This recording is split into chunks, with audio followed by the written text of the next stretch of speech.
One of the Big 12's best coaches, Kalani Sitake, left. And then he came back. Texas Tech, BYU, Big 12 championship. So many storylines to get to. Why isn't Utah in the big game? We'll cover it all. This is the Dose Grande Squad. You're talking ball with the Big 12 squad. From Oklahoma State to Utah, from Kansas State to BYU, from Houston to Texas Tech, it's the local experts of the Locked On Podcast Network bringing you scoops, breakdowns, and the most comprehensive preview of the upcoming Big 12 weekend. Buckle up. It's the Big 12 squad, and we have a seat for you. No hurt feelings and thin skin allowed. Squad up. You're part of the Big 12 squad. Happy Thursday night. No hurt feelings, no thin skin. It's just, I meant to kick you out of the show and have a big intro for you. Darian Gray, the mouth of the South. Indeed. Locked on Horned Frogs. Also joined by Kevin Borba, Locked on Buffs. Cody Stovall, Locked on Oklahoma State. Christian Wow, no Row, Locked on Kansas State. He is 17 years old, but he's got his driver's license. Nick Maravets. You can get a 1099 as a 17-year-old, I think. He's Locked on Cyclones. And then the man who had at least 7 NFL players in the starting 11 on the offense, but missed a bowl game, Cameron Stewart, Locked on Baylor. Chris Level, there he is, the consummate professional, the all-star journalist, covers Texas Tech with Locked on Red Raiders. Locked on Texas Tech is Chris Level. They're going to the Big 12 championship. Level, let's start with you. Kalani Sitake left BYU and then unleft BYU. You're the journalist of the group. Any thoughts here? Yeah, when you have leverage, use it. Amen. Yeah, when you have leverage, the kids in high school, man. I think, yeah, that's right. I think he had. I think he wanted to have his situation be similar to what Texas Tech is doing. NIL. Well, can I pause for that's a pro right there. That's a pro. Yes, he wants to be closer to Texas Tech. I think everybody does here. $7 million for Joey is not that many $1 million if Lane is signing 13 and Penn State was offering 11. Why is it only $7 million? Two things. One, I think there is easily attainable bonuses that would grow that salary in any given year. Hear that, Cam? Easily attainable. Just all you got to do is make the playoff. That's it. I also think that was the lower number was on purpose to ensure that his staff was taken care of and his players. Okay, they're getting 10 to 15 million for NIL as well. Like they're. You talking about BYU? Yeah, BYU. No, that's what I'm saying. I mean, this is what I think that he had them over a barrel a bit. And hey, look, man. 110,000 seat stadium in a big league like the Big Ten, and if they're 11-1 in that league, we're not even having a conversation about you need to win and get in. It's already a done deal, and he had leverage and he used it. Good for him, and I think it's great for the Big 12. I did not want to see him leave this league. I think it would have been bad for the league, and so I think everybody wins here. So okay, let's pick one. We'll throw a dart at the board. Christian. Why doesn't Kansas State do this? Why doesn't Kansas State throw a bag at the football program the way that BYU just did? That's a great question. I mean, you could dig into management on that one. You could dig into, the way that right now Kansas State is they're just pointing their fingers in different directions and hoping something sticks. If you want to talk about darts on the wall, they're more worried about blaming injuries or blaming the fact that they don't have enough money for that to work. So I think all of these older brands in the Big 12, and if there's one of the older brands in the Big 12 that want to step up and say that's not the case, let me know. Want to get up to be where the Texas Techs and BYUs are, but they are falling behind, dare I say. So, okay, then fine. The dart goes to the board again. Cam, why is Baylor, a private university who has the former owner of the Houston Astros in your back pocket, and by the way, Bill Gates, anyone heard of him? Why do we see Texas Tech and BYU in seemingly their own stratosphere when the big money private Christian schools, hey Darian, can't seem to do the same? Yeah, I mean, this isn't even shade, but you can ask TCU the same thing.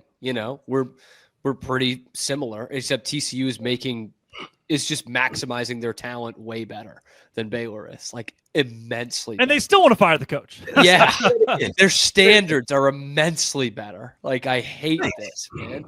And honestly, I can't believe I didn't think about this till now, but this whole time we've done the squad show, I could have just stolen everybody's takes and used them the day before this came out. So then it would look like they were stealing my takes. You know, like Level had such a take back there that I wanted to use on a show.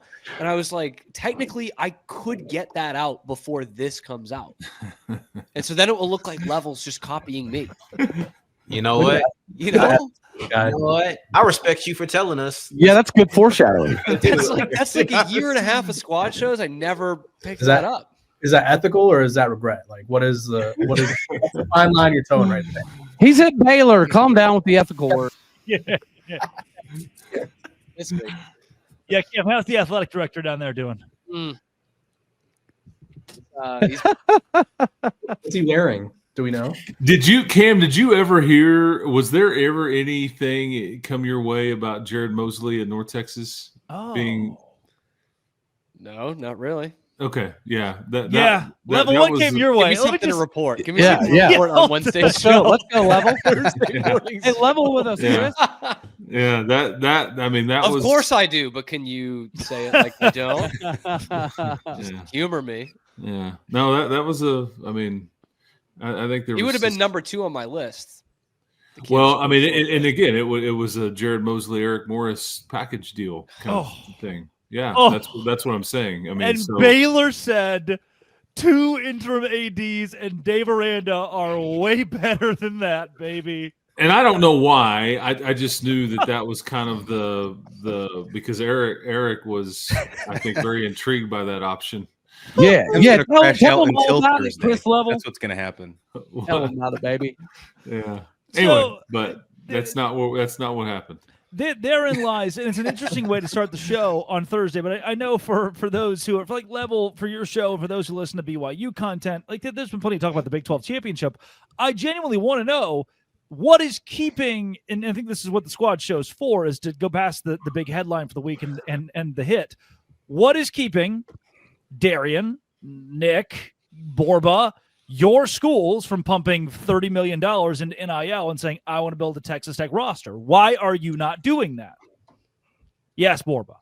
The Sports Business Journal reported today that Colorado's athletic department is down, projecting a $27 million deficit this year. So I don't know if that's necessarily in the cards for them.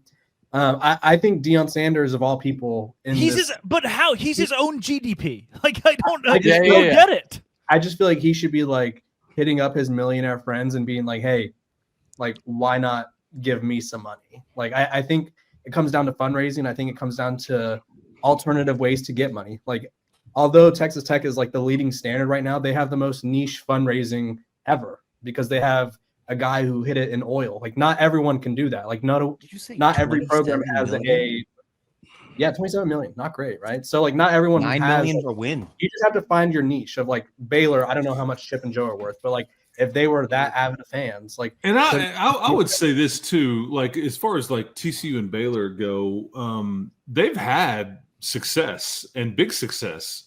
Like Texas Tech has not. So that was part of the motivation here to. You're a bit starved and like you just want to push forward and like all these things. And TCU played for the national championship a few years ago. Baylor was playing in New Year's Day bowls and things like that. So Texas Tech hasn't experienced that. So I think that's part of what the motivation at least was here. But so anyway, I don't know if that clears anything up, but I think that's part of why the money was motivated here as much as anything. Yeah, I think that's with Michigan too. I think they had like a billionaire. Yeah, they had like a billionaire who was just like wanted someone to be invested. They were like, "Finally, we'll give you money."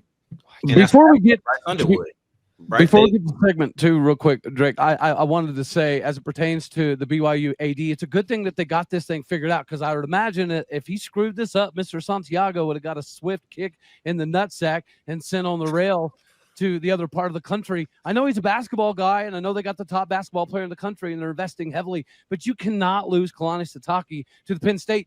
that completely dashes any chances of you even being in the CFP conversation. If they beat Texas Tech and Kalani Sitake's out, that's going to be their justification, or it would have been, to keep them out of the playoffs. So it's a good thing that Mr. Santiago figured this out. Yeah, this is certainly one of the top coaches in the Big 12. But this is one of the biggest names you've got in this conference. I don't think that's arguable, and I do believe that keeping him is good for the conference overall. But he almost left, and probably for good reason. Let's spend a little time on that, because I think the oddity of this story, how weird this thing got over the course of the week, is the most intriguing part. This is the Dose Grande Squad. Hey, today's show is brought to you by Aura Frames. Look, it is the #1 gift. Last year for Christmas, I gave my grandma an Aura frame. She loved it. It was her favorite thing. She could sit there and just bloop, bloop, new picture. Wherever I'm going, wherever I'm traveling, I live 2,000 miles away, and it didn't matter. Her Aura frame was sitting right there with all kinds of pictures of me and the family and everybody else that we love and care for. You can go right now and give the best Christmas gift possible, Aura Frames. Aura isn't your average picture frame. You could preload, I should say, the frame with photos before gifting it, so when they plug it in, the memories are already there, especially grandparents. Endless photos, endless uploads of pictures, and 30-second videos to the Aura app. For a limited time, save on the perfect gift by visiting auraframes.com to get $35 off Aura's best-selling Carver matte frames, named #1 by Wirecutter. auraframes.com, promo code college. Use my promo code college at checkout. Terms and conditions apply. Support this show at auraframes.com. College is your promo code, Aura Frames. This is one of my favorite stories that I've covered in a while, and it's because one of the top head coaches, second or third best head coach, maybe first best in the Big 12, was leaving. Handshake, I'm gone, smell ya, team meeting is set up. And then software engineer mogul, cookie guy, Qualtrics, whatever that means. I got a call tonight from a source who said, hey, they went past the AD. They basically said, you sit this one out. We are the money. Pairing with the church, a whole religion, they decided without the AD, we're going to make sure Kalani Sitake is set. Level, you've covered the Big 12 for a long time. We'll go to the journalist again. Is this the craziest 6 hours, 18 hours of a coaching search we've seen in the Big 12?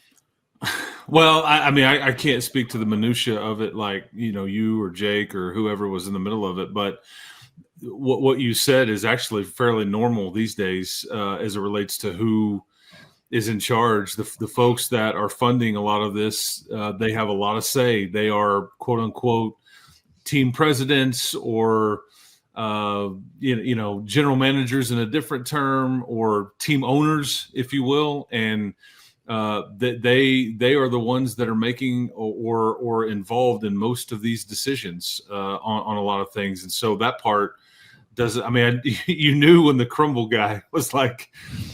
I mean, yeah. Some folks are unreplaceable. Sounds like I need to get to work. I mean, hold my ladle. That's right. That's what I'm saying. So, I mean, that's just how it operates these days. And administrators at schools have to give way to these folks and let them be a part of decisions, whether they want to or not, because you're in. It's different at some places than it is others, but these, an AD, a school president, assistant AD, whatever, they're figureheads in a lot of ways, but they also are the glue that kind of keeps it together and brings certain people into the mix depending on what the issue is. But that doesn't surprise me at all that's the route that they went. Like, hey, let's figure it out. This is the guy we want. We're going to fund it. The end. Okay, so Cody, for you, this coaching search where Eric Morris is the guy. By the way, I think that Oklahoma State's in a better spot than some SEC schools. You've got a quarterback now, a running back. You're going to have, like Indiana had with their James Madison transfers, a basis for winning next year. Is this the AD? Is this the president? Or is this the ghost of T. Boone Pickens saying, here's who we're going to go get? No, I think the collective that he's bringing alongside him, speaking of Raj Murthy, that is an individual, 24 years old. He's a very, very good mind. He got to study football under Dana Holgorsen. He is going to bring a different level of exposure. Nick, aren't you 24? I am 24, yes. I just turned. So happy birthday. Good mind. Good mind. Be the next Raj Murti. Catch up. Yeah. But I think that we're talking about the finances. We'll have to wait to see if it's true, but we're hearing some things in Stillwater that Oklahoma State is prepared to spend 18 to 28 mil on this particular roster, just because they know they have to influx a crap ton of talent into this roster, on top of bringing Drew Mestamaker and Caleb Hawkins and Wyatt Young and some of those defensive individuals. I think Oklahoma State is positioning themselves, but it's following the Texas Tech model, and now BYU seemingly is doing the same thing. I think everybody in the league is going to have to do this once, right? Cody Campbell talked about the reason we're going to spend 30 mils because we don't know if we're ever going to be able to do it again, right? Yeah. And it got them this roster that has now put them on a pedestal that they're going to be able to utilize to recruit off of, so they don't have to spend quite as much in the future. I think Oklahoma State's in that position now. We're going to spend somewhere between BYU and Texas Tech money just to kind of get everything off the ground. But if you don't have success, I don't think that you can do it again. Oklahoma State's in the same position. We can't give another, say, 25, 30 mil 3 years from now. If it doesn't work, it's going to go pretty south. And Eric is well aware of how it's being done here. He played with Cody, and they're friends. I mean, they've been friends for a long time. You could have had that, Cam. Yep. That could have been your head coach right there. Just letting you know that. But you don't even have an athletic director to even hire the head coach, do you? Huh? Or a 4-star wide receiver. Come on, say it. Say, I don't have an athletic director. Come on, say it. Hey, Cam, did all of that craziness with the AD, do you think that had a hand in some of the Dave Aranda workings? Sorry, I blacked out for a minute. What did you say?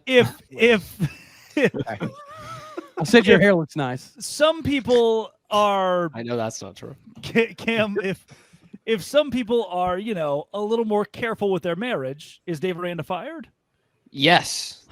Yeah. Right? Like he'd have to be. Okay. That's where I'll leave that. And so is the Big 12 safe now that the BYU's coach isn't going anywhere, or is Campbell going to Penn State, or good old Dave Aranda?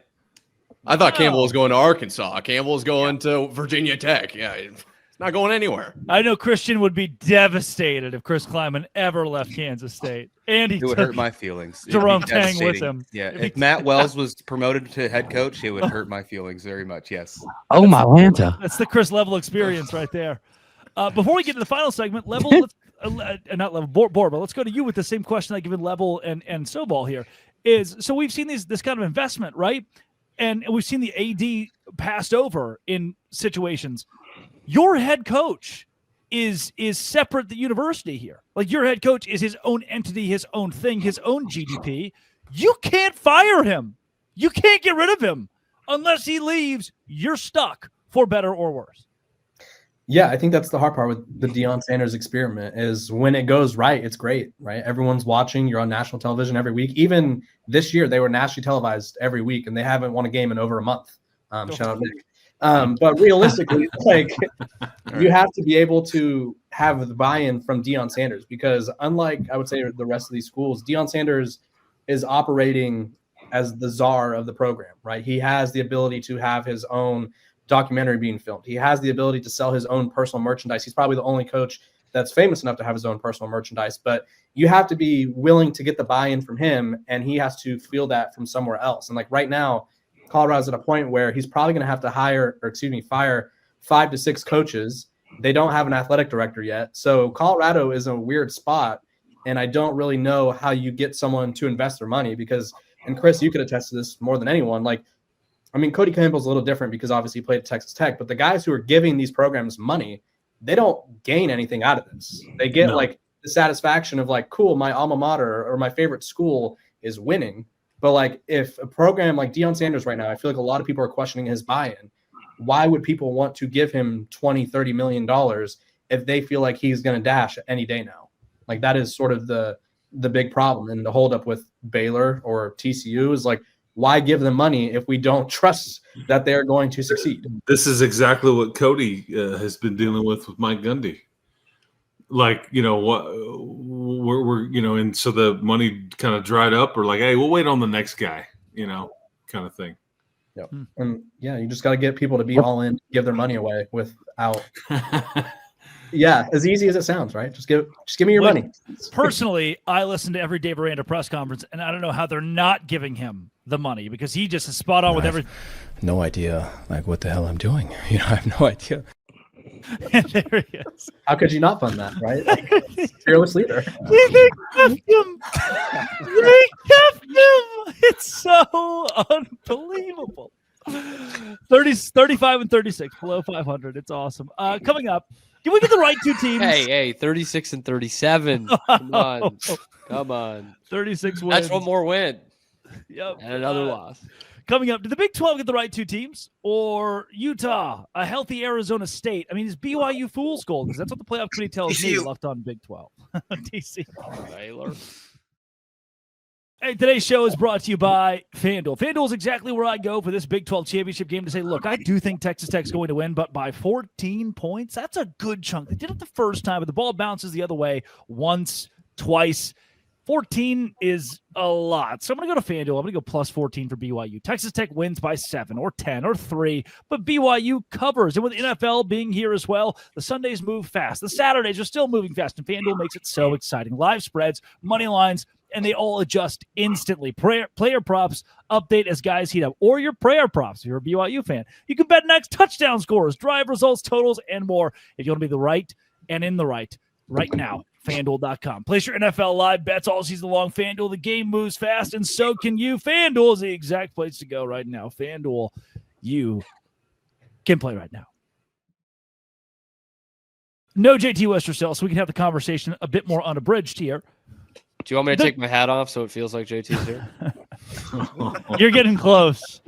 I've seen the hairline, and it's not. If that's dissing JT, that's dissing myself as well. It's Can we get a not hairline great. review? Come on, do it. Show him. Only when Baylor gets another flip. Oh. Should we just wait till tomorrow to record this? I think. Well, yeah, I don't even know if you need to wait that long. Yeah, it's the sign of recession at Baylor is having a punter who's up for the Ray Guy Award. Recession. That's just the ultimate. I think was it 20 years ago? Sepulveda. Daniel Sepulveda. They That's go a what? Super Bowl champion you're talking about. Like right? 2-10, but he wins the Ray Guy Award. He's punter of the year. He was unbelievable. And this year Baylor's this he was close like their only All-American for like a decade. to the Ray Guy Award again for punter of the year. It's just it's the sign of the economy. And it might be another decade before they have another All-American. Yeah, if we're being honest, it probably will be. Dave Riddle was one guy in the NFL from Baylor. Sick. Did we get it right? Because the playoff committee would say no. Did the Big 12 get it right with BYU being here? Or is this a virtue of playing teams the right time with an easy schedule, with a downtrending Cincinnati or downtrending TCU or ebbing and flowing schools? Is BYU the right product to have in the Big 12 championship? Christian, absolutely. They should have been in it last year too. They're 22-3 over the last 2 years. They're 22-3. I mean, I don't know what anybody would want.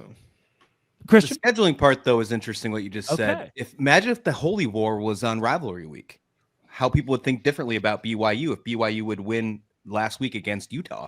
And Utah would be a one-loss team. They're probably both sitting around, like 8, 9, 10 range. And Utah had given up 1,000 yards rushing in the last 2 weeks. Yeah. Drake, did you reach out to Brett Yormark? Make sure he listens to this episode. I don't think Brett Yormark is going to ever listen to anything Locked On Big 12 Squad, but thank you, Cody. Sorry, go the Holy War. If the Holy War was at the end of the season and you were playing a fringe college football playoff team like Utah, who of course fell down to 15, but still fringe, instead of playing whoever they played the final week of the season, what was it, UCF? Kansas. If you would have played that instead of them, BYU, BYU. You would have thought differently. You would have thought differently about BYU just a little bit more in the eyes of the committee. Recency bias is a huge thing. We all know that. So the risk that the Big 12 takes, and here's where I do see what Brett Yormark's trying to do, is if you play a rivalry week, then this weekend of the year, you would either disqualify BYU or Utah. You would kick one of the two out of contention for an at-large. If you play them with 4 weeks to go, they now have the opportunity, as Utah was on its way to doing and then fell apart, to beat teams by 40.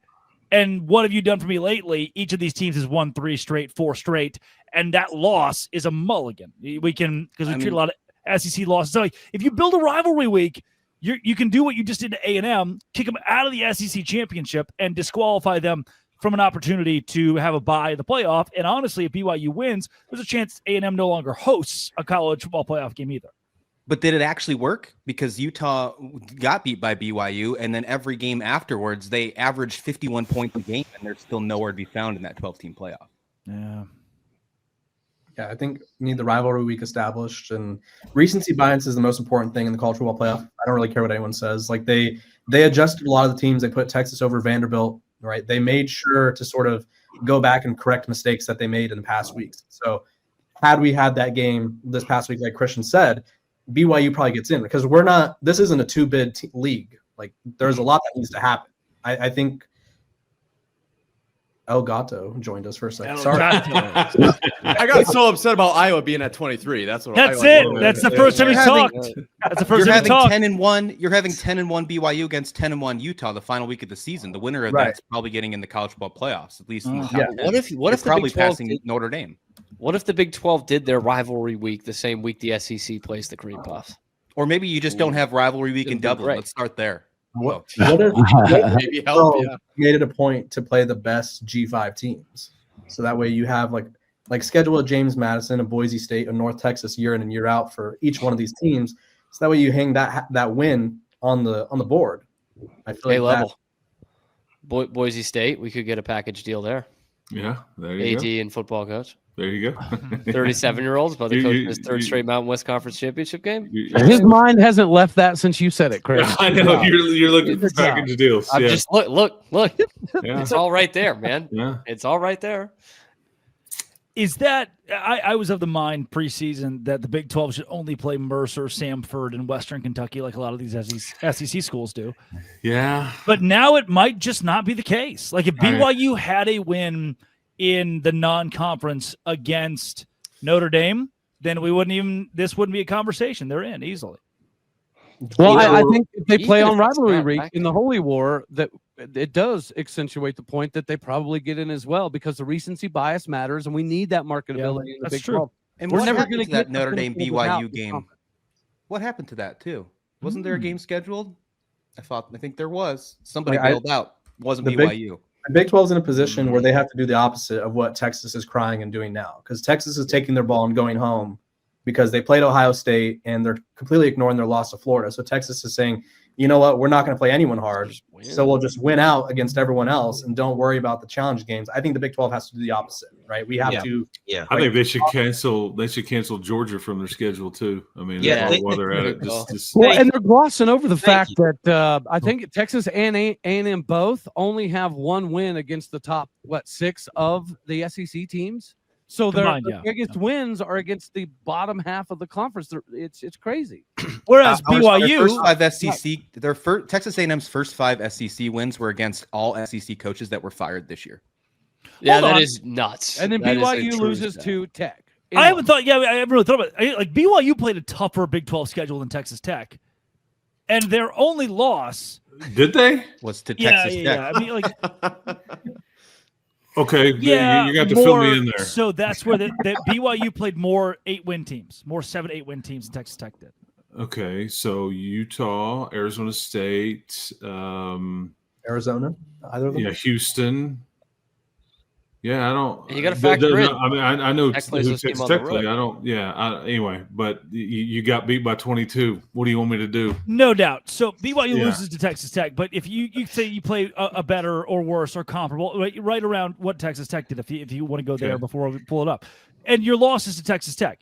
Texas Tech's losses to Arizona State, who's outside the top 25. I think Tech we with gave a backup Tech, quarterback on the road, no doubt. And so we gave Tech a mulligan, right? We gave Tech the hey, you're still a national championship caliber team. We're going to overlook this. You're number 4 in the country. But this other team who has one loss in the same conference, and your one loss is to a much better team on the road.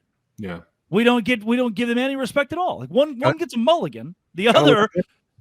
Points of margin of victory or whatever. Margin of victory, excuse me. BYU. Yeah, that's the scary thing here is that Texas Tech has, I think Hunter Yurachek he said that on the deal earlier in the week that I think you've beaten everybody by at least 20 points and it's an average of 35 points. And so if you're not doing that though, you're probably in a similar boat to BYU.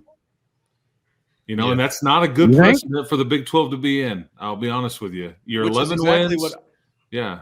you guys were saying, like schedule harder opponents. I've actually flipped the other way. I think you go like the Indiana route, play a bunch of cream puffs and beat them by 80, and everyone thinks you're really good because they haven't been proven that they're not. So you can't say, well, they lost to so and so because they didn't lose. They just played nobodies. I just don't I want to think let me throw some. Different conference. they're the same, Let me though. throw this. Right? out. Yes, in conference you can't fight Oh. that. But my point. No, I'm saying Who's- it's a who's different the Ohio conference. State We don't though? get the benefits. Who's Yeah. the Ohio Oh, State? agreed. Darren, what do you got there? Yeah, Darren.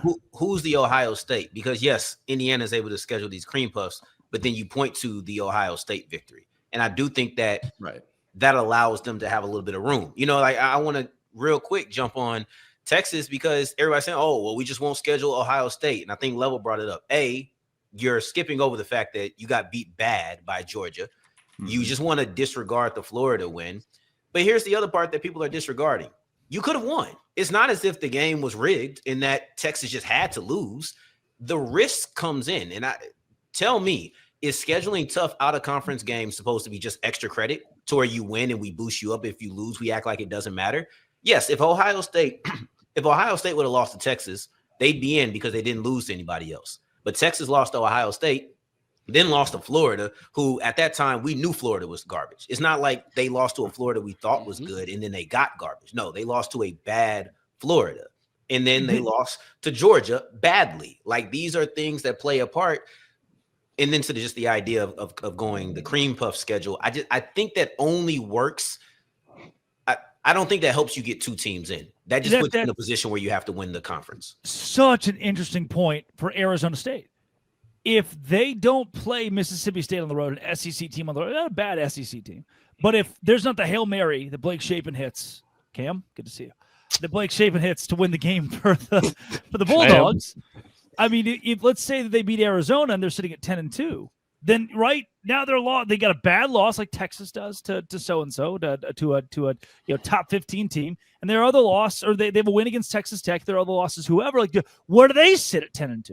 Right, I think there's always going to be the Big 12 bias that keeps. There's something about the Big 12 logo that even if your strength of record, which the SEC screamed for last year, BYU is like number 6 in the country. And like some of these SEC teams, like see this Ohio State game for Texas, this is their 9th conference game. They're only playing 8 conference games. I mean, go look at the rest of their non-conference schedule. It's a joke. UTEP, St. Houston, San Jose State. I mean, Also, change your schedule up. Play the harder teams later in the year because we all know that week 1 of college football is the most useless week in college football because we think teams are we thought Florida State was back.